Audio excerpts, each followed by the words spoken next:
नमस्कार व्यूअर्स, मैं हूं अमीश देवगन। रात के समय 9 बज चुके हैं और आप देख रहे हैं सीएनबीसी आवाज पे टक्कर। बीजेपी नेता नितिन नवीन बीजेपी के नए राष्ट्रीय अध्यक्ष चुने गए हैं। वो मंगलवार को बीजेपी अध्यक्ष पद की जिम्मेदारी संभालेंगे। बीजेपी के इतिहास में वो सबसे कम उम्र के पार्टी की कमान संभालने वाले नेता होंगे। बीजेपी लगातार यह दावा कर रही है कि देश का युवा यानी देश का जेनजी भारतीय जनता पार्टी के साथ खड़ा है। इस नए अध्यक्ष के मायने क्या है और बीएमसी इलेक्शन में जेनजी ने किसके पक्ष में वोट डाला है, बिहार में जेनजी ने किसके पक्ष में वोट डाला है, आज सीएनबीसी आवाज की टक्कर में हम इस पर बात करेंगे।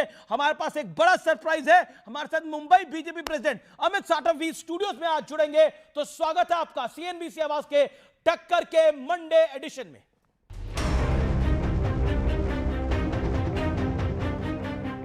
दुनिया की सबसे बड़ी पॉलिटिकल पार्टी यानी बीजेपी को कल नया पार्टी अध्यक्ष मिल जाएगा। मात्र 45 साल के नितिन नवीन को कार्यकारी अध्यक्ष के तौर पर चुनकर बीजेपी ने सबको चौंका दिया था। लेकिन पॉलिटिकल पंडित कह रहे हैं कि बीजेपी ने बहुत सधी हुई सियासी रणनीति अपनाते हुए एक युवा को पार्टी की कमान सौंप दी है। युवाओं में तो बीजेपी का बेहतर कनेक्ट है ही। माना जा रहा है कि पार्टी के इस नए फैसले से ये कनेक्ट और मजबूत होगा। देश का संपूर्ण युवा दुनिया की सबसे बड़ी पार्टी का राष्ट्रीय अध्यक्ष बनते हुए अपने को स्वयं को महसूस कर रहा है, तो पूरे देश के युवाओं में भी एक विशेष उत्साह है। नया युवा भी हैं, तो हमें लगता है कि भारतीय जनता पार्टी के राष्ट्रीय अध्यक्ष बनने के बाद विशेष करके पूरे देश में युवाओं में एक संदेश जाएगा।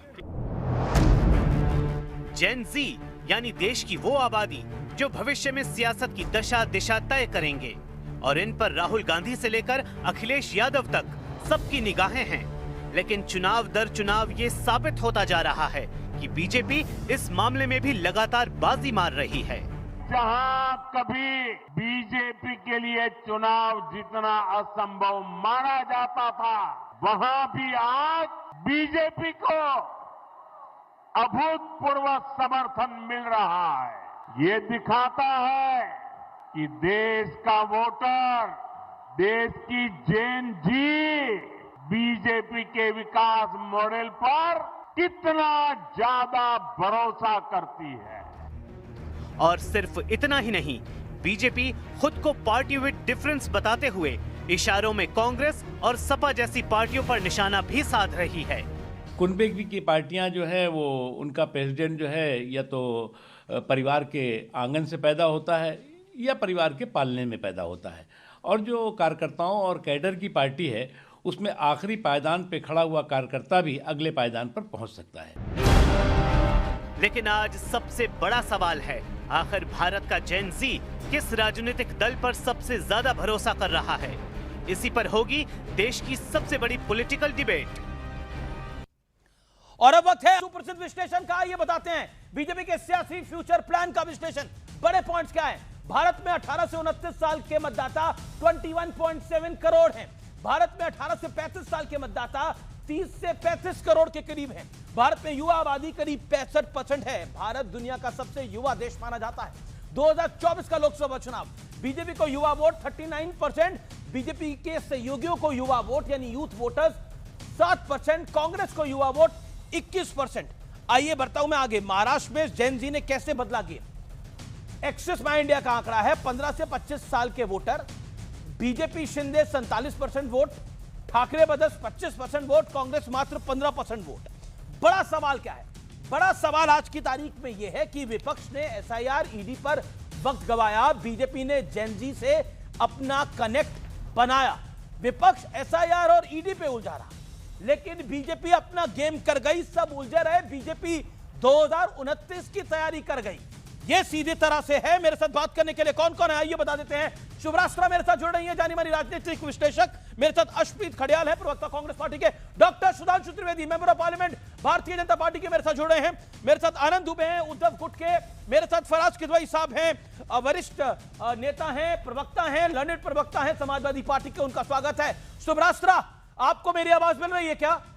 लगता है उन तक मेरी आवाज नहीं जा पा रही है, लेकिन फराज भाई शुरुआत आप ही से कर लेता हूं। आप लोग ईडी, सीबीआई और एसआईआर में उलझे रहे। बीजेपी 2029 और 27 के लिए मेहनत कर रही थी। उन्होंने जेन जी को लुभाने के लिए 45 साल का युवा अध्यक्ष बना दिया। जवाब आपका चेहरा क्यों उतरा हुआ है?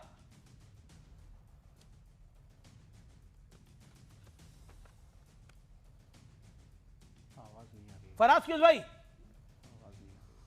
फराज किस भाई, आवाज मिल रही है आपको? लगता है उन तक आवाज नहीं जा पा रही है। शुभ राष्ट्र, आपको मेरी आवाज मिल रही है? शुभ राष्ट्र, आपको मेरी आवाज मिल रही है? मेरा सवाल बड़ा डायरेक्ट है। पूरा विपक्ष उलझा रहा ईडी सीबीआई के खेल में, एसआईआर के खेल में, और बीजेपी एक नया राष्ट्रीय अध्यक्ष बना के ले गई बीच में 45 साल का युवा। जी, मुझे लगता है अमीश देवगन जी, ये हमारी राजनीति में संगठनात्मक रूप से कौन सी पॉलिटिकल पार्टी अपने संगठन को लेकर के, अपने वैचारिकी को लेकर के प्रतिबद्ध है और उसके लिए काम कर रही है, ये उस एक तरह से ये उसका आईना है। आप देखिए, भारतीय जनता पार्टी ने जो राष्ट्रीय अध्यक्ष जिनको चुना है, नितिन नवीन जी को, उनका ट्रैक रिकॉर्ड सिर्फ एक एमएलए होने का नहीं रहा है, या वो सिर्फ बिहार की भूमि तक ही सीमित होकर के उन्होंने अपना राजनीतिक काम किया हो, ऐसा नहीं रहा है। और लोगों को, बहुत कम लोगों को पता भी है इसके बारे में, क्योंकि यही बीजेपी की खासियत है कि लोग जो जुड़े भी रहते हैं, जो काम भी करते हैं, बड़े अंडरस्टेटेड तरीके से करते हैं। हाल ही में जो छत्तीसगढ़ में चुनाव हुए, उसमें नितिन नवीन जी का बहुत बड़ा योगदान रहा। सिक्किम में पहली बार भारतीय जनता पार्टी ने मिलकर के जब सरकार बनाई, वहां भी वो को इंचार्ज थे। कुछ बहुत गूढ़ रणनीतियां हैं जिसके तहत वो काम करते आए हैं, और इस चीज का संज्ञान संगठन ने लिया, संगठन के नेतृत्व ने लेकिन लिया। लेकिन पूरा मेरा पॉइंटेड सवाल ये था, पूरा ऑपोजिशन एसआईआर, ईडी, सीबीआई में उलझा रहा, बीजेपी 27 और 29 की तैयारी कर रही थी। बिल्कुल आमिश जी, और दूसरी बात ये भी देखिए, जो आप बोल रहे हैं कि विपक्ष उलझा रहा, ये शब्द आपने बहुत सोच समझकर सटीक यूज किया है, क्योंकि अगर एसआईआर मुद्दा होता तो मैं तो हर बार, हर मंच से, हर टेलीविजन डिबेट से लेकर के बाकी मंचों पर भी मैं कहती आई हूं, जनता सड़क पर होती आमिश जी, अगर किसी एक व्यक्ति okay, you made your point. Faraz Kidwai, genuine case होता। फराज किदवई, अर्शदीप खडियाल। फराज किदवई, आपको मेरी आवाज मिल रही है? जी जी अमीश जी, फराज किदवई, एक तो पहली बात ये, आप लोग उलझे रहे एसआईआर में, आप लोग उलझे रहे ईडी में, आप लोग उलझे रहे सीबीआई में, वोट चोरी में, लेकिन बीजेपी 27 और 29 साधने के लिए युवा अध्यक्ष लेके आ गई। फिर आप बोलेंगे क्या हो गया हमारे साथ? अमीश जी देखिए, हम उलझे नहीं रहे, उलझाया भारतीय जनता पार्टी ने। अब आप एसआईआर की बात कर रहे हैं, बिहार इलेक्शन तो से बीजेपी का तो कल कुछ महीने बीजेपी पहले का तो काम है अपने विरोधियों को उलझाना, आप क्यों उलझा रहे? आप सुनिए तो अमीश जी सुनिए तो, अब भारतीय जनता पार्टी ने और भारतीय जनता पार्टी के इलेक्शन कमीशन ने, भारतीय जनता पार्टी ने और भारतीय जनता पार्टी के इलेक्शन कमीशन ने बिहार में इलेक्शन से ठीक कुछ महीने पहले इसलिए एसआईआर करवा दिया ताकि इस देश का one of the most talented युवा, जिसका नाम तेजस्वी यादव है, वो बिहार का मुख्यमंत्री ना बन जाए। तो भारतीय जनता पार्टी जो रेलेवेंट मुद्दे हैं जेनजी के, उनसे ध्यान हटाने के लिए बार बार कुछ ऐसे काम किया करती है। अब बार बार अमीश जी आपने भी कहा, जेनजी इन्होंने अपना जो है वो नितिन नवीन जी को एक बहुत ही युवा राष्ट्रीय अध्यक्ष घोषित कर दिया। अरे हम तो कह रहे हैं आपने 45 साल के नितिन नवीन जी हैं, उनको घोषित किया, तो जिसको चाहिए घोषित कर दीजिए। आपकी पार्टी है, क्योंकि आपकी पार्टी में तो पर्ची तंत्र है, जो पर्ची आई उससे आपने मुख्यमंत्री बना दिए, चाहे वो मध्य प्रदेश का मुख्यमंत्री हो या छत्तीसगढ़ का हो या नितिन नवीन जी को। लेकिन फिर भी मैं नितिन नवीन जी, जो भारतीय जनता पार्टी के नए राष्ट्रीय अध्यक्ष पर्ची से बनेंगे, आदरणीय प्रधानमंत्री जी और आदरणीय अमित शाह जी की मर्जी से बनेंगे, जो कार्यकर्ताओं की मर्जी से नहीं बनेंगे, उस पर्ची वाले राष्ट्रीय अध्यक्ष जी को मैं अपनी तरफ से बहुत बहुत शुभकामनाएं देता हूं, अपनी पार्टी की तरफ से शुभकामनाएं देता हूं। ओके, सुधांशु त्रिवेदी, आपने विपक्ष को उलझाए रखा और अपने को सुलझाए रखा। पॉइंट, और मेरे में एक पॉइंट आ रहा है, उलझ के जो ना उलझे, बीजेपी उसको सुलझा देगी।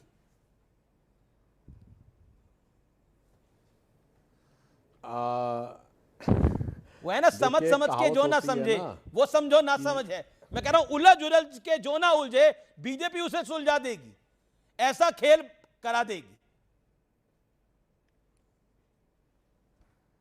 वो कहते हैं ना कि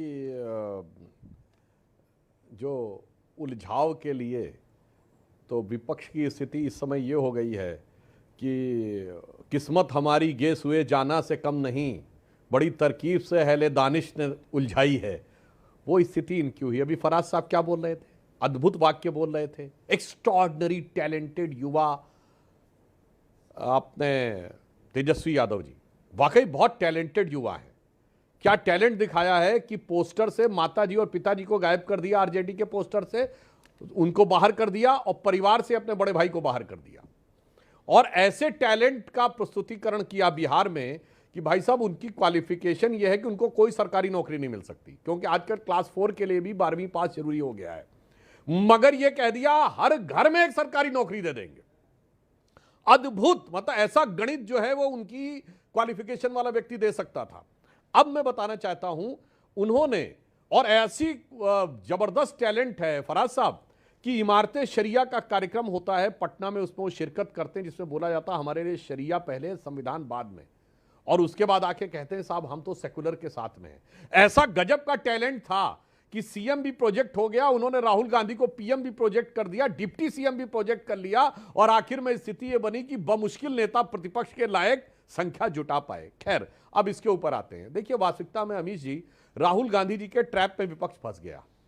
एसआईआर कोई राजनीतिक मुद्दा ही नहीं था।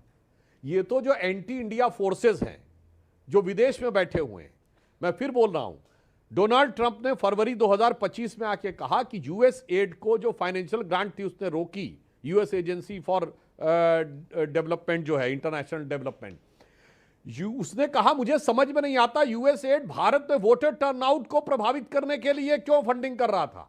यूएस एड का भारत के वोटर टर्नआउट से क्या लेना देना। तो भाई साहब ये जो कोलंबिया से लेके, जर्मनी से लेके, वियतनाम से लेके, लंकावी से लेके और इंग्लैंड और वो जाते हैं, उनको भारत के अंदर इलेक्टोरल सिस्टम में कुछ समस्या पैदा करनी थी।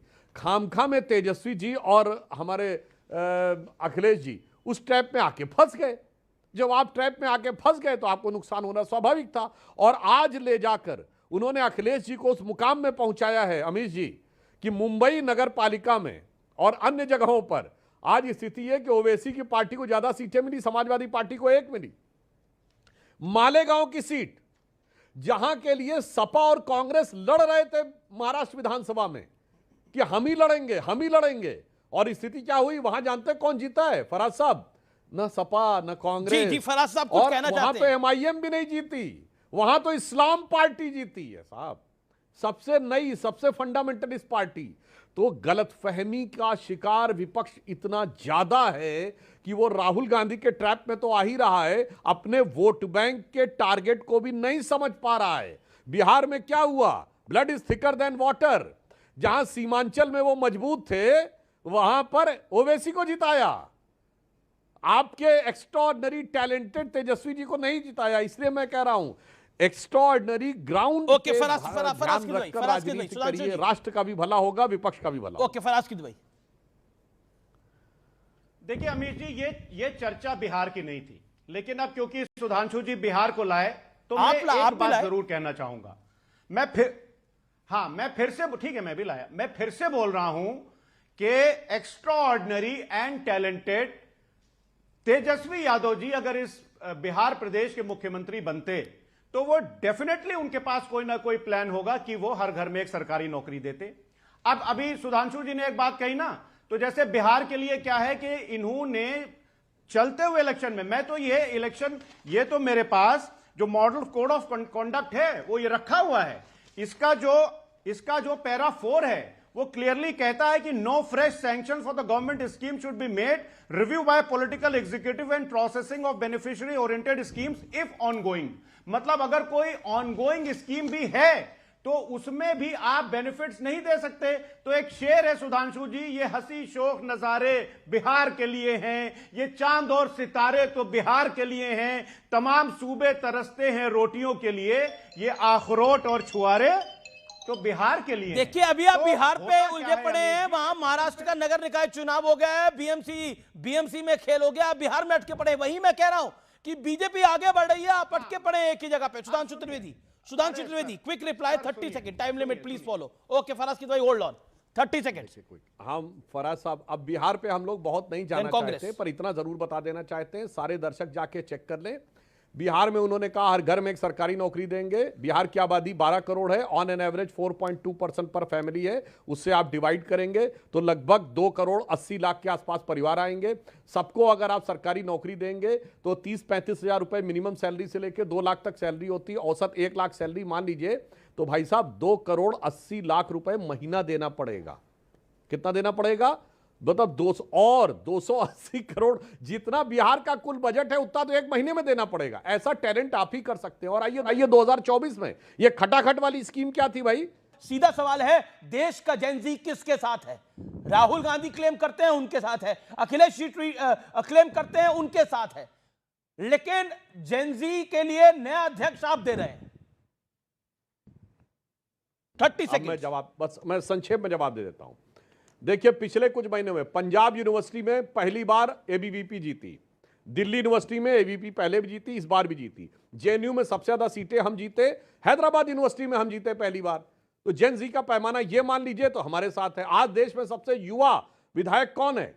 मैथिली ठाकुर 25 वर्ष की है और वो लोक गायिका हैं। वो भारतीय संस्कृति को डाउन करने वाला नहीं, उसको बढ़ाने वाला कार्य करती हैं। आज का जेन जी कौन है? गुकेश डोमराजू 18 साल का वो युवा जो वर्ल्ड चेस चैंपियन बन के बैठा हुआ है। आज का जेनजी कौन है? वो शुभांशु शुक्ला जो अंतरिक्ष में पहुंच गया। आज का जेनजी कौन है? वो रत्नेश अग्रवाल जिसने 17 साल की उम्र में OYO शुरू किया और 30 साल होते होते बिलियनर बन गया। आज का जेनजी कौन है? देवव्रत महेश रेके 19 साल का युवा जिसने दंडकम पारायण से शुक्ल यजुर्वेद के 2000 मंत्रों का दंडकम पारायण से 2 लाख बार जाप करके दिखा दिया। भाई साहब इसीलिए मैं कहना चाह रहा हूं, अरे वक्त बहुत बदल गया है, जेनजी किस तरफ जा रहा है। और 1 जनवरी को आप देखिए इस साल के शुरू में भारी मात्रा में करोड़ों की संख्या में युवा भारत के मंदिरों में दिखाई पड़ा। मंदिरों में इतने भारी संख्या में लोग गए, उसमें युवा सबसे ज्यादा था। इसलिए मैं एक लाइन में कहना चाहूंगा अमीश जी कि जेनजी के युवाओं जागो, पुनः नया युग आया है। जेनजी के युवाओं जागो, पुनः नया युग आया है। भारत मां की शक्ति जगी है, धर्म ध्वजा लहराया है। ओके, धर्म ध्वजा लहराया है। अर्शदीप खड़ियाल, क्या आपको लगता है भारत की संस्कृति के साथ भारत का युवा जुड़ रहा है और उसी कनेक्ट को बीजेपी इस्तेमाल कर रही है अच्छे तरीके से और सबसे युवा अध्यक्ष दिखे? Arshdeep your turn. देखिए देवगन साहब, भारतीय जनता पार्टी की दिक्कत ये है, ये अपने मन की बात तो करना जानते हैं, लेकिन जेन जी की मन की बात सुनना नहीं भारतीय जनता पार्टी जानती।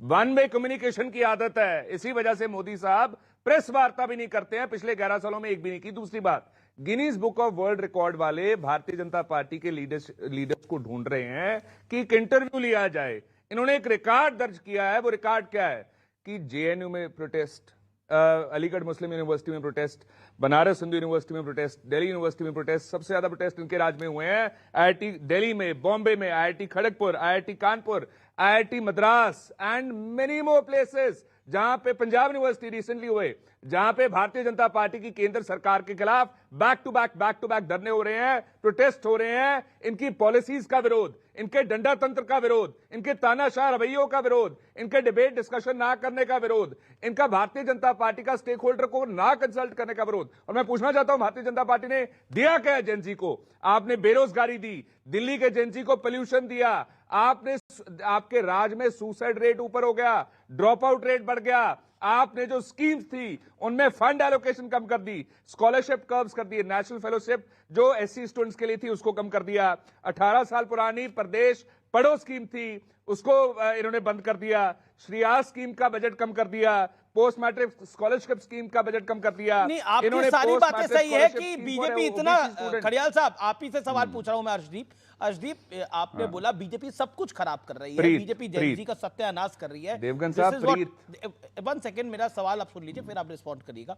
आप बीजेपी सत्यानाश कर रही है जेनजी का, बीजेपी ने बहुत बुरा हाल कर दिया है। This is what you meant, what I understood, और व्यूअर्स को भी समझ में आया होगा। लेकिन उसके बाद भी बीजेपी अगर चुनाव पे चुनाव जीत रही है, यूनिवर्सिटी के चुनाव जीत रही है, तो कहीं ना कहीं तो आंकलन आपको भी करना पड़ेगा ना। युवा अध्यक्ष दे रही है, यंग टीम को तरजीह दे रही है, पार्टी से लेकर संगठन से लेकर सरकार तक, तो कहीं ना कहीं तो आपको सोचना पड़ेगा।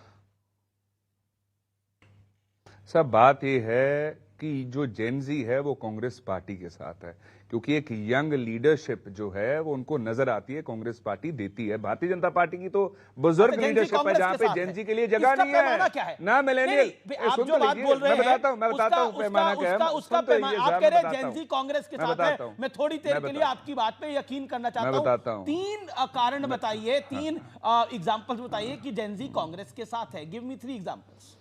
3 एग्जांपल्स विद नंबर 1 जितने धरने, मैं सुन तो लीजिए, जो मैंने आपको रिकॉर्ड तोड़ धरने बताए, प्रोटेस्ट बताए, इतने कभी कांग्रेस के राज में नहीं हुए। नंबर 2, जो मैंने आपको फंड रिडक्शंस बताई वो कभी कांग्रेस के राज में नहीं हुए। नंबर 3, जो भारतीय, सब सुन तो लीजिए, मैं तो ये कह रहा हूं भारतीय जनता पार्टी की जो लीडरशिप है ना, वो जरा कमेंट पढ़ा करे। जो जेनजी लिखती है ना, मिलेनियल लिखते हैं, इन लोगों के कमेंट तो पढ़ के देखिए, आपकी आंखें खुल जाएंगी। बताया कांग्रेस के साथ है, तो आप ये बताने की कोशिश करें ये जो कमेंट्स होते हैं वो कांग्रेस लिखवाती है, ये जो प्रोटेस्ट होते हैं ये कांग्रेस कराती है। एक उदाहरण देता हूं मैं आपसे देवगन साहब, कांग्रेस के साथ है, इसका देवगन साहब एक उदाहरण देता हूं। Okay, Sudhanshu Trivedi wants to respond. Sudhanshu 40 Devgan second, साहब, अर्शप्रीत को आपका मैं जवाब। बताता हूं, बस 10 सेकंड में आपको जवाब दे रहा हूं। I'll give you 40 second after that. Sengar के बारे में क्या लिख रही है जरा देखें। चिन्मयानंद, कुलदीप सेनगर, ब्रिजभूषण, संदीप सिंह, ऐसे लीडर्स के लिए क्या लिख रही है? Okay, let Sudhanshu Trivedi comment. Okay, Gen Z Congress के साथ है, प्रूफ नंबर 1 प्रोटेस्ट हो रहे हैं। प्रूफ नंबर 2 जो कि अर्शप्रीत ने बोला कि कमेंट हो रहे हैं यूट्यूब पर और इंस्टाग्राम पे और सोशल मीडिया प्लेटफॉर्म पे जो कमेंट हो रहे हैं वो बता रहे हैं वो कांग्रेस के साथ है। अब बताइए क्या जवाब है सुधांशु त्रिवेदी? फंसा दिया लगता है प्रवक्ता ने कहा, यही कांग्रेस प्रवक्ता ने जो बोला यही कांग्रेस की दुर्गति का आधार है। उनको लगता है जो प्रायोजित लोग बैठे हुए हैं और उनके द्वारा जो लोग कमेंट कर रहे हैं उस कमेंटों के आधार पर इनको लगता है चुनाव जीत गए। यही तो गलतफहमी है। और देखिए कितनी बढ़िया बात बोली इन्होंने, कहा कभी भी इतना बड़ा प्रोटेस्ट नहीं हुआ। भाई साहब, ये अन्ना आंदोलन किसके जमाने में हुआ था? आइए, भारत के इतिहास का सबसे बड़ा आंदोलन, श्री राम जन्मभूमि आंदोलन, उतना बड़ा आंदोलन तो कभी भारत छोड़ो आंदोलन में नहीं था। बीबीसी ने कहा। ये सुनिए, लोकनायक जयप्रकाश का आंदोलन, क्या बात कर रहे हैं, गोरक्षा आंदोलन, कितना बड़ा किसान का आंदोलन जिसमें चौधरी चरण सिंह, चौधरी देवीलाल सब भूल गए। यूथ प्रोटेस्ट ही था, राम मंदिर का आंदोलन यूथ प्रोटेस्ट ही था। इसीलिए मैं कहना चाहता हूं, सुधांशु इनका कहना है वो यूथ प्रोटेस्ट ही थे, राम मंदिर आंदोलन यूथ प्रोटेस्ट नहीं था, आंदोलन यूथ प्रोटेस्ट नहीं था। Sudhanshu reply quick, 10 second, then Arshpreet ji. Sudhanshu ji, रट्टा नहीं लगा के आए। हाँ, अब मैं बता रहा हूं। देखिए साहब, इनको जानकारी का अभाव है, फैक्ट के साथ बोलिए ना, कौन सी चीज कम। मैं बताना चाहता हूं, इनके फाइनेंस मिनिस्टर ने फ्लोर ऑफ द हाउस पे बोला, चिदंबरम साहब ने, कि डिजिटल ट्रांजैक्शन तो भारत पे हो ही नहीं सकते, हम तो कम टैक्स हैवी हैं, हमारे लोग कम पढ़े लिखे हैं। मगर मोदी जी को विश्वास था, आज दुनिया में हाईएस्ट डिजिटल ट्रांजैक्शन भारत में हो रहा है, 49% ग्लोबल डिजिटल ट्रांजैक्शन भारत में हो रहा है। और यूपीआई वीजा को पीछे छोड़कर पिछले साल एक दिन में सबसे ज्यादा ट्रांजैक्शन, उसको सबसे ज्यादा कौन करता है? जेनजी तो कर रहा है। आपको भरोसा नहीं था जेनजी पे, हमने भरोसा करके दिखाया और जेनजी ने वो चेंज करके दिखाया। अब वो गलतफहमी में बैठे रहिए, वो पुराने जमाने के हिसाब से, और वो स्टीरियोटाइप में बैठे हुए हैं। 50 साल पहले इनकी घड़ी की सुई अटक गई है कि जो 1990 का भारत था उसके बियॉन्ड हम जाएंगे नहीं, शॉर्टकट रहेगा, जात पात में तोड़ो, कट्टरपंथी वोटों के साथ अपना संबंध जोड़ो, विदेश में घूम के 2-4 बयान दो और उसके बाद बगैर मेहनत किए सोचो कि अपने आप आकर हमारी थाली में गिर जाएगा। बाकी तो छोड़िए, जेनजी तो छोड़िए, आज इनका गठबंधन सहयोगी को इनके साथ है क्या? दिल्ली का चुनाव हुआ, आम आदमी पार्टी ने छोड़ दिया। यूपी में इनको समाजवादी पार्टी ने बाई इलेक्शन में कुछ नहीं दिया, इन्होंने दिल्ली में समाजवादी पार्टी को कुछ नहीं दिया। महाराष्ट्र में जो चुनाव हुआ उसमें यूबीटी शिवसेना इनसे अलग हो गई, और केरल में जो चुनाव हुआ उसमें कम्युनिस्ट पार्टी आपस में लड़े। और मैं कह रहा हूं बंगाल में ये तय है कि इनको कुछ नहीं देने जा रही है। और ये वोट चोरी कहने वाले लोगों से मैं कहना चाहता हूं, बंगाल में इनकी सीट 0 है और बंगाल चुनाव के बाद चिल्लाएंगे कि मेरा वोट चोरी हो गया। 0 सीट वाले कहेंगे मेरी चोरी हो गई। ओके, मेरा जवाब ले लीजिए अर्शप्रीत जी। देवगन साहब, बात यह है, अब भारतीय जनता पार्टी वैसे तो जेनजी की आवाज को सप्रेस कर देती है, जब वो धरना प्रदर्शन करते हैं लाठी चार्ज कर देती है, जब वो आवाज बुलंद करते हैं article 19(1)(a) freedom of speech and expression का उपयोग करते हैं, पर्चा दर्ज कर देते हैं, FIR दर्ज कर देते हैं, उनको चुप करवाने के लिए डरा देती है भारतीय जनता पार्टी। मैं रिसेंट उदाहरण देना चाहता हूं पंजाब यूनिवर्सिटी की नोटिफिकेशन का। बीजेपी को मैं पूछना चाहता हूं कि कितने यू टर्न मारेंगे आप, और चौक के ऊपर से नहीं, चौक के नीचे से यू टर्न मारने की आदत भारतीय जनता पार्टी की है। जैसे पहले काले खेती कानून लेके आई थी, वहां यू टर्न मारा, अब इस PU नोटिफिकेशन वाले इशू पे वो क्यों मारना पड़ा यू टर्न? क्योंकि जो यूथ है, जो जेन जी है, जो मिलेनियल्स हैं, उन्होंने भारतीय जनता पार्टी की तानाशाह पॉलिसी के खिलाफ, नोटिफिकेशन के खिलाफ धरना प्रदर्शन किया और भारतीय जनता पार्टी को झुकना पड़ा। ओके, सुब्राष्ट्र कुछ कमेंट करने जा रही हैं। सुब्राष्ट्र तो आवाज आने नहीं देते, वैसे तो बोलने देते नहीं है, सोशल मीडिया पे तो यूथ बोलता है। सुब्राष्ट्र ओके सुब्राष्ट्र यूथ कांग्रेस के साथ है लेकिन चुनाव में नहीं होता, डरा देंगे उनको, कमेंट बॉक्स में होता है। You are a writer, you understand the pulse of the people. Amish ji, मैं सिर्फ 2-3 प्रश्न पूछना चाहती हूँ हर्षप्रीत जी से। अगर यूथ इतना ही ज्यादा कांग्रेस के साथ या ऑपोजिशन कैंप के साथ इतना ही ज्यादा संबद्ध है, तो इनके किसी भी नैरेटिव पर युवा क्यों नहीं सड़कों पर उतर जाता? जैसे SIR के मुद्दे पर बिहार में क्यों नहीं उतर गए युवा? राहुल गांधी के साथ क्यों नहीं थे? तेजस्वी यादव के साथ क्यों नहीं थे? दूसरी चीज मैं बोलना चाहती हूं, ये बड़ी अटपटी सी बात नहीं लगती आपको कि जेनजी प्रोटेस्ट करता है किसके सामने? मोदी सरकार के सामने। मोदी सरकार जेनजी के प्रोटेस्ट की बात सुन लेती है डेमोक्रेटिकली, लोकतांत्रिक तरीके से, और उनके पक्ष में जो निर्णय होता है वो ले लेती है। ये कैसी तानाशाही है आमिश जी? मैं तो समझ नहीं पाती कि अगर ये तानाशाही है तो लोकतांत्रिक व्यवस्था किसे कहेंगे? यही ऑपोजिशन है ना जो कहती है कि हमारे यहाँ प्रोटेस्ट की संस्कृति को भारतीय जनता पार्टी ने दबा दिया है, कुचल दिया है। तो आप तो उसी प्रोटेस्ट का सहारा लेकर के जेनजी की बातें मनवा रहे हैं, तो ये तो लोकतांत्रिक व्यवस्था हुई ना। और धन्यवाद कुछ कहना चाहते हैं, देन आनंद दुबे। धन्यवाद।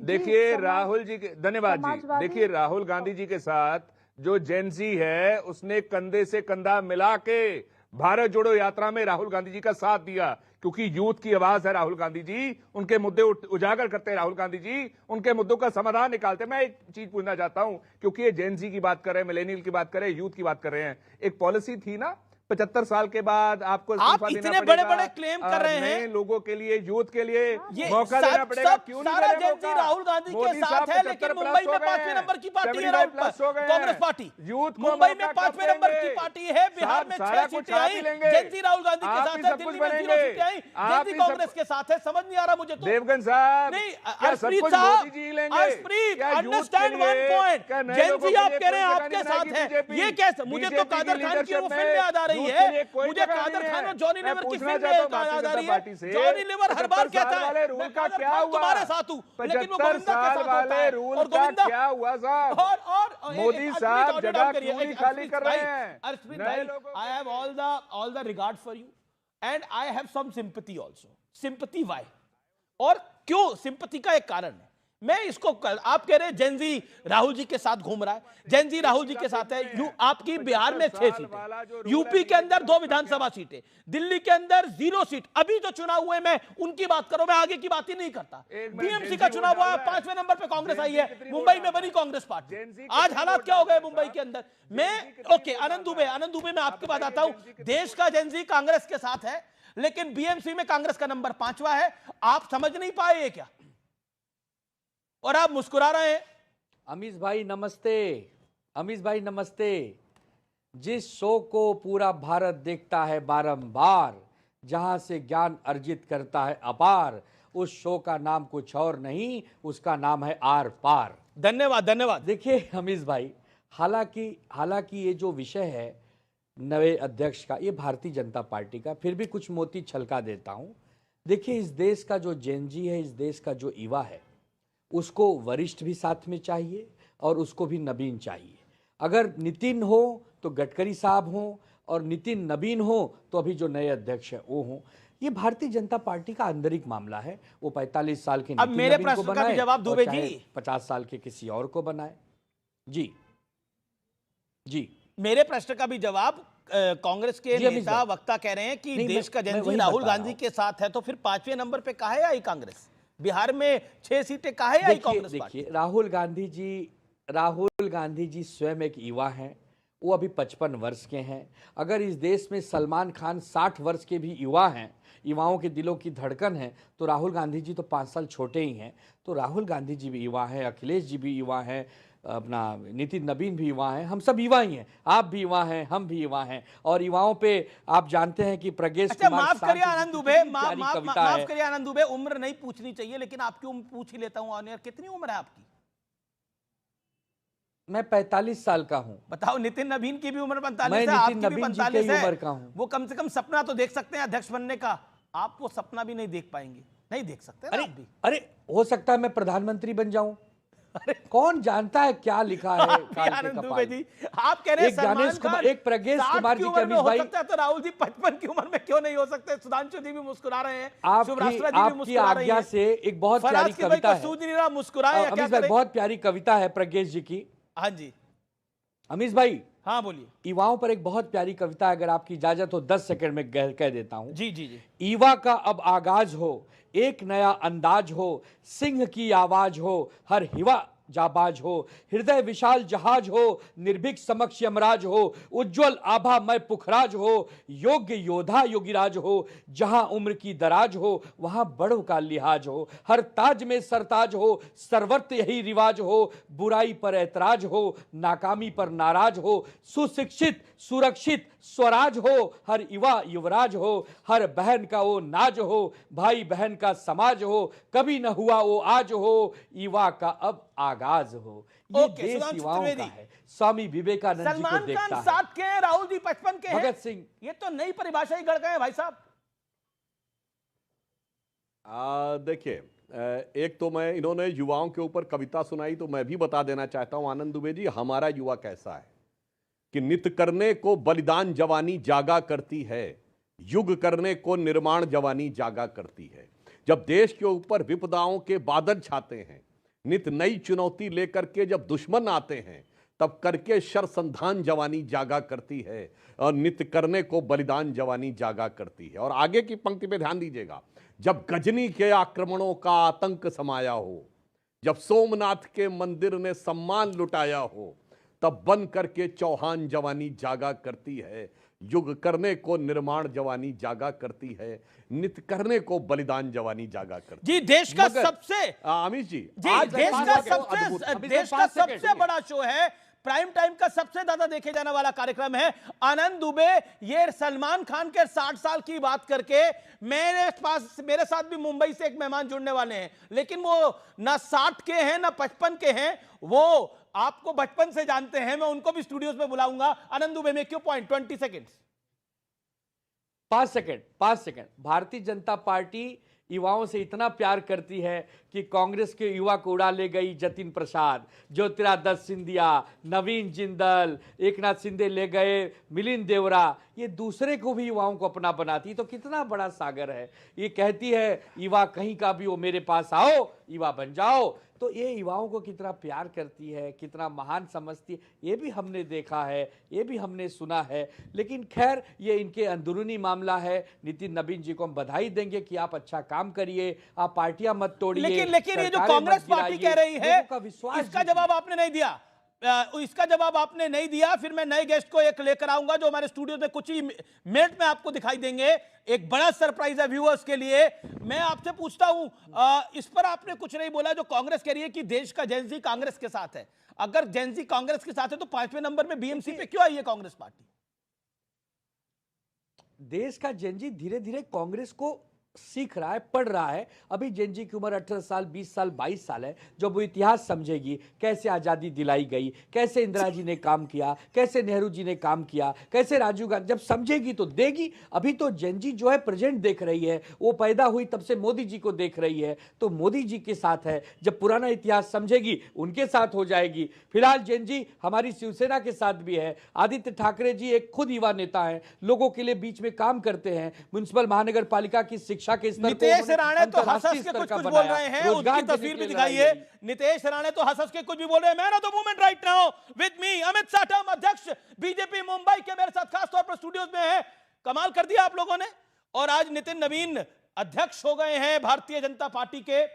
देश का जेनजी, मुंबई का जेनजी किसके साथ है? पिछले 11 वर्षों में जिस प्रकार से प्रधानमंत्री नरेंद्र मोदी जी ने stand up India, startup India, नए नए जो इनोवेशंस लाकर जो हमारे युवकों को एंटरप्रेन्योर, उद्योजक बनाने के लिए जो पॉलिसीज लाई है, सबसे ज्यादा स्टार्टअप्स आज रजिस्टर हो गए हिंदुस्तान की सरकार के पास, उसकी वजह से जो पूरा जेनजी है, जो पूरा युवा जो है, वो भारतीय जनता पार्टी और नरेंद्र मोदी जी का फैन बन चुका है कि इतनी सारी अपॉर्चुनिटीज इतने कम समय में। जेनजी हमारे साथ है जो हर हर हर हर चुनाव में या हर राज्य के चुनाव में जितने वोट उन्हें मिल रहे हैं या जितनी सीटें उन्हें मिल रही है, इस पर से तो ये दिखाई नहीं दे रहा है। और अभी हाल ही में बीएमसी का भी चुनाव हुआ है, उसमें उनको महज सिर्फ 24 सीटें मिली है और उसमें से भी जो मुंबई का भी जेनजी है वो किसके साथ में है ये इससे भी स्पष्ट हुआ है जी। वो तो आनंद दुबे कह रहे हैं कि आदित्य ठाकरे के साथ है वहां का जेनजी। इसमें तो ऐसा है कि पिछले 11 वर्षों में हमारे मुख्यमंत्री देवेंद्र जी ने जिस प्रकार से महाराष्ट्र को नंबर 1 बनाने का काम किया है, मुंबई में जो इंफ्रास्ट्रक्चर रेवोल्यूशन उन्होंने लाया है, पूरा मुंबई शहर का जेनजी जो है वो बीजेपी के साथ में है, महायुति के साथ में। ओके आनंद दुबे कांग्रेस को तो समझेगा जेनजी, लेकिन ठाकरे ब्रदर्स तो साथ आए लेकिन तब भी नहीं समझ पाया जेनजी। देखिए ऐसा है अमीश भाई, इस विकट परिस्थिति में सारे प्रयोग, दल बल, छल कपट सब करने के बाद भी भारतीय जनता पार्टी हमको 65 के नीचे नहीं ले जा पाई। मतलब सोचिए ना कितनी ताकत हमारी जमीन पर होगी। हमारा शिवसैनिक 24 घंटे पब्लिक के बीच में रहता है। हमारे यहाँ एक नियम है 80% समाज सेवा, 20% राजनीति। 24/7 365 डेज जनता के बीच में रहने वाली शिवसेना को आप कमजोर कर सकते हो, समाप्त नहीं। हम धुरंधर हैं, हम घायल हैं, इसीलिए घातक हैं। फिर आएंगे, शून्य से शिखर तक जाएंगे। अरे हार क्या जीत क्या? अटल जी ने कहा था ना क्या हार में क्या जीत में। ऐसा सिर्फ आप ही लोग कहते हो, दूसरा कोई कह नहीं रहा है। मुंबई की जनता ये कह नहीं रही है। पहले मुंबई के कॉर्पोरेशन में आपके 100 से ज्यादा नगर सेवक चुन के आते थे, फिर वो आंकड़ा 90 पे आया, पिछले चुनाव में 84 पे आया और अभी इस चुनाव में आप 65 पे आए हो। इसका मतलब मुंबईकरों ने और मुंबई के खास करके मराठी आदमी ने आप लोगों को पूरी तरह से नकारा है। आपने पिछले 25 वर्षों में जो मुंबई में देश का सबसे बड़ा भ्रष्टाचार किया है, 3 लाख करोड़ का भ्रष्टाचार आपने किया है, इसकी वजह से आप लोग दोनों भाई साथ में आने के बाद भी ये खबर आ रही है कि शिवसेना उबाटा चाहती है बीजेपी का मेयर बने। ये क्या खेल है? अभी उनका तो मेयर बन नहीं सकता और इसीलिए कुछ ना कुछ फेक नैरेटिव इन्होंने आज तक किया ही है। झगड़ा लगवाने लग रहा है। नहीं, ये तो आज तक इन्होंने किया ही है काम है ना, फेक नैरेटिव फैलाना। लोकसभा के चुनाव में भी नहीं, संजय राउत तो ऐसा है कि हम जब भी पुलिस स्टेशन जाते हैं तो एक नॉन कॉग्निजेबल होता है, वैसे महाराष्ट्र की राजनीति के non cognizable item Sanjay Raut है। तो वो जो भी कहते हैं उसकी तरफ ज्यादा उसकी तरफ ध्यान देने की आवश्यकता नहीं है। आप कहते हैं संजय राउत पर ध्यान देने की आवश्यकता नहीं। नॉन कॉग्निजेबल आइटम है, नॉन कॉग्निजेबल आइटम है आपके संजय राउत। आइटम है आप कह रहे हैं उनको, संजय राउत आइटम है, नॉन कॉग्निजेबल। आनंद अमीश भाई, ये भारतीय जनता पार्टी का चाल चरित्र चेहरा होगा, ये उनका संस्कार होगा किसी भी व्यक्ति के लिए बात करने का। हमारा नहीं। हम तो देवेंद्र जी के आगे आदरणीय कहते हैं, मोदी जी के आगे हम एक यशस्वी प्रधानमंत्री कहते हैं। हमारी राजनीति विचारधाराओं की लड़ाई है, व्यक्तिगत नहीं है। हमें मुंबई की जनता ने जनादेश दिया है विपक्ष में बैठने का, हम विपक्ष में बैठेंगे, जनता की सेवा करेंगे, विपक्ष में बैठ के पुरजोर अपनी आवाज उठाएंगे, जनता के मुद्दे रखेंगे। हम कैसे दे सकते हैं? पिछले 11 वर्षों में मोदी जी के और देवेंद्र जी के काम से में ये भी अभी इतने प्रभावित हो चुके हैं, मिला है, ये तारीफ लिख रहे हैं, बीजेपी ये हमारी भी तारीफ करने लगे हैं। ओके मेरे साथ सुधांशु त्रिवेदी हैं, BJP member of parliament. Amit सातम को आप कुछ कहना चाहते हैं? सुधांशु जी बीजेपी के मुंबई प्रेसिडेंट हैं, पहली बार बीजेपी का मेयर बनने जा रहा है वहां पर। एनीथिंग यू वांट टू से टू हिम? देखिए, मैं इनको बहुत बहुत बधाई देना चाहता हूं। सही बात है, मुंबई में जो कि भारत की आर्थिक राजधानी नहीं है, इस समय विश्व की बड़ी अर्थव्यवस्थाओं में सबसे तेजी से बढ़ती हुई अर्थव्यवस्था की आर्थिक राजधानी है, जो भारत के सांस्कृतिक गौरव और हिंदुत्व का केंद्र है। वहां पर इनके कार्यकाल में आज यह स्थिति बनी कि भारतीय जनता पार्टी का पहली बार मेयर बनने जा रहा है। तो मुझे लगता है, और वो जो भी होगा हमारा आम सहमति से सब कुछ तय होगा, परंतु भारतीय जनता पार्टी निर्विवाद रूप से सबसे बड़ी पार्टी बन के उभरी है। ये इसके लिए एक बार बार आरोप लगता है सुधांशु और जी प्रधानमंत्री नरेंद्र मोदी जी का जो नेतृत्व है, एक बार आरोप लगता है। मेरे साथ फराज किदवई है, वरिष्ठ नेता है समाजवादी पार्टी के, और वो बार कहते हैं एक नफरत का माहौल क्रिएट करने की कोशिश हुई है। फराज किदवई, आप क्या कहते हैं? नफरत का एक माहौल क्रिएट करने की कोशिश हुई है नेशन वाइड, और बीएमसी में भी यही हुआ, हिंदू मुसलमान किया गया। फराज किदवई साहब 30 सेकेंड। अमीर जी जी अमीर जी देखिए कि भारतीय जनता पार्टी जो है वो तो पूरा देश जानता है कि किस तरह से डिविसिव पॉलिटिक्स करके इस देश में जो है वो सत्ता हथियाना चाहती है। आप देखिए कि जब किसी एक महिला के बलात्कारियों को जेल से निकाल करके फूल मालाएं पहनाई जाती हैं तो इसको आप क्या बोलेंगे? अखलाक, जिसकी लिंचिंग करके जिसको मार डाला गया था, उसका केस जब स्टेट वापस लेने की बात करता है तो आप क्या कहेंगे? सिर्फ छोटी सी एक बात मैं बोलूंगा कि इस देश के जेनजी के बारे में आप बात कर रहे थे अमीश जी। इस देश का जो जेनजी है, खासकर उत्तर प्रदेश का, वो आदरणीय अखिलेश यादव जी के साथ है। और मैं इसलिए बोल रहा हूं कि आदरणीय अखिलेश जी कांग्रेस के साथ मुंबई में जेनजी है, कांग्रेस 5वें नंबर पर है।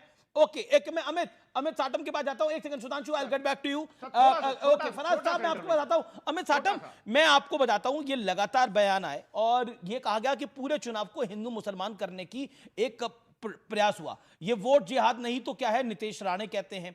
आपका बयान है बीएमसी का मेयर मुस्लिम नहीं होगा, ये आपका बयान है। मैंने ये जरूर कहा था कि अगर उद्धव ठाकरे का अगर सत्ता आएगी तो खान मुंबई का मेयर बनेगा। दुनिया के कुछ पश्चिमी अंतरराष्ट्रीय शहरों में जिस प्रकार का वातावरण निर्माण हुआ है, वहां पर जिस प्रकार से सेपरेटिस्ट, फंडामेंटलिस्ट, रेडिकल एलिमेंट्स ने उन शहरों का ताबा लिया है, उन शहरों का रंग बदल चुका है, इस प्रकार के प्रयास जो है वो मुंबई में भी हो सकते हैं। उद्धव ठाकरे की रैली में पाकिस्तान के झंडे लहराए गए थे। इकबाल मूसा उर्फ बाबा चौंद बम विस्फोट के आरोपी ने उनके उम्मीदवार का प्रचार किया था। पाकिस्तान जिंदाबाद की घोषणा देने वाले राशिद मामू को उद्धव ठाकरे ने अपनी पार्टी में प्रवेश दिया था। और इसीलिए पर आपने ये भी कहा मुंबई में भगवा तूफान आने वाला है, हरे रंग की चादर लिए हुए, और हरे रंग की चादर लिए हुए सभी लोग, ये चादर इस तूफान में उड़ने वाली है। अपने खत्म हुई राजनीति को फिर से एक बार जिंदा करने के लिए उद्धव ठाकरे ने जिस प्रकार से, भैया आप जेनजी को नफरत में ढकेल रहे हैं। नफरत की बात नहीं है। अगर कोई वंदे मातरम का विरोध करेगा तो हम उसका विरोध करेंगे। अगर भारत माता की जय का कोई विरोध करेगा तो हम उसका विरोध करेंगे। पाकिस्तान जिंदाबाद की घोषणा कोई लगाएगा तो हम उसका विरोध करेंगे। ओके। भव्य स्वागत होगा नितिन नवीन का बीजेपी मुख्यालय में। प्रधानमंत्री मोदी खुद जाएंगे। मैं रुक करता हूं। मेरे साथ Anand Dubey 30 second on this point. 5 second. Okay Faraz साहब कुछ कहना चाहते हैं? 5 सेकंड। दाऊद, हाँ अमीर जी मैं आदरणीय अध्यक्ष जी ने जो कहा, सब जो इन्होंने कहा, मैं हर चीज में इनके साथ हूं। लेकिन क्या ये विजय शाह का विरोध करेंगे जिसने कहा था कि सूफिया कुरैशी आतंकवादियों की बहन है?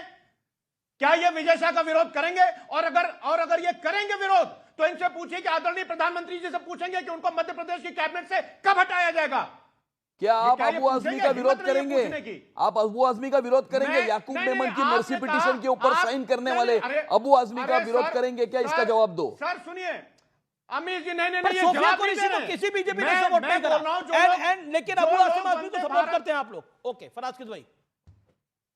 अमीर जी इन्होंने कहा कि जो भारत माता की जय का विरोध करेगा हम उसका विरोध करेंगे। मैं करूंगा। विजय शाह का विरोध करेंगे आप कि नहीं करेंगे? बताइए। आप अबू आजमी का विरोध करेंगे क्या? मुझे बताइए ना पहले।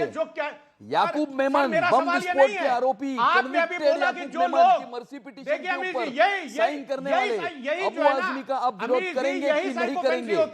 अबू आजमी वंदे मातरम बोलेंगे क्या? देश की बेटी सुधांशु त्रिवेदी कुछ कहना चाहते हैं? ओके अर्शदीप कुछ कहना चाहते हैं? Sudhanshu 10 second. Sudhanshu ji okay, all audio Sudhanshu ji 30 seconds, then Anand I will come to you. देखिए जो कुछ कह रहे हैं फराज किदवई साहब, तो मैं कहना चाहता हूं प्रोफेसर राम गोपाल यादव जी ने विंग कमांडर व्योमिका सिंह की जाति बताई। विजय शाह ने तो बयान भी विड्रॉ किया, माफी भी मांगी। प्रोफेसर राम गोपाल ने माफी तक नहीं मांगी। और फौज की क्या बात करते हैं भाई साहब? हमने वीर अब्दुल हमीद की शहादत की 85वीं वर्षगांठ 2015 में प्रधानमंत्री मोदी जी ने उनके पूरे परिवार को बुला के प्रधानमंत्री आवास में सम्मानित किया। और आप लोगों ने आपने यासीन मलिक को प्रधानमंत्री आवास से बुलाया जिसने 3 एयरफोर्स ऑफिसर्स की हत्या की। भाई साहब इतने बड़े बड़े गुनाह ये मत सोचिए तिनके की ओट में पहाड़ छुपाने की कोशिश करेंगे। मैं फिर कह रहा हूं, प्रोफेसर रामगोपाल यादव पे कब कार्रवाई की बताइए अखिलेश जी ने? उन्होंने जाति बताई और जाति सूचक बात कहना। सुधांशु जी, अमित साटम, क्या आपको लगता है ये जो शिवसेना प्रयास कर रही है, जो शिवसेना कह रही है कि हम सपोर्ट करेंगे, ये गेम क्या है? गेम क्या है उनका? वो डिवाइड एंड रूल करना चाहते हैं, शिंदे और आप में डिफरेंस क्रिएट करना चाहते हैं? ये फेक नैरेटिव फैलाना चाहते हैं। क्यों? ये चुनाव हार चुके हैं, चुनाव हारने के बाद में इनको कहीं ना कहीं लोगों को अपनी तरफ आकर्षित रखना है, इनको न्यूज में रहना है, और इसीलिए इस प्रकार से वो फेक नैरेटिव फैलाना चाहते हैं। उनको ये कहना चाहता हूं, शिंदे जी और आप एक हैं, पूरी तरह से एक है। मेजॉरिटी, पूर्ण स्पष्ट बहुमत, हमें 118 सीटें मिली है, 114 का हाफ वे है। बीएमसी का मेयर बीजेपी का होगा, महायुति का मेयर बीएमसी में बनेगा, शिवसेना का भी बन सकता है, किसका भी बन सकता है, और किसका भी बने ये महत्व का नहीं है। हम किसी सत्ता के स्थान को हासिल करने के लिए काम नहीं करते। मुंबई महानगर पालिका को भ्रष्टाचार विरहित प्रशासन देने के लिए, मुंबई का विकास करने के लिए और मुंबई की सुरक्षितता आबादित रखने के लिए। ओके, नए अध्यक्ष पर आप क्या कहना चाहते हैं? नितिन नवीन पर आप क्या कहना चाहते हैं एक लाइन के अंदर? पूरे हमारा जो मीडियन एज है, पूरे देश का मीडियन एज है 28 है, और इस प्रकार से एक युवा और अनुभवी अध्यक्ष देकर प्रधानमंत्री नरेंद्र मोदी जी ने आने वाले विकसित भारत को जो लीड करने वाली भारतीय जनता पार्टी है, वो किस दिशा में जाएगी, उसका एक अच्छा अद्भुत शुक्रिया आपका हमारे साथ जुड़ने के लिए। और खासतौर पर मैन ऑफ द मूवमेंट बड़ी जीत मिली है, और जेनजी के लिए बीजेपी का एक बड़ा मैसेज है नए अध्यक्ष के रूप में। आज का विचार, कोई भी जगह हमेशा खाली नहीं रहती, जहां कोई नहीं बैठता वहां धूल बैठ जाती है। तो फिलहाल सीएनबीसी आवाज के मंडे एडिशन में आज के लिए इतना ही। आपको मेरा नमस्कार, गुड नाइट।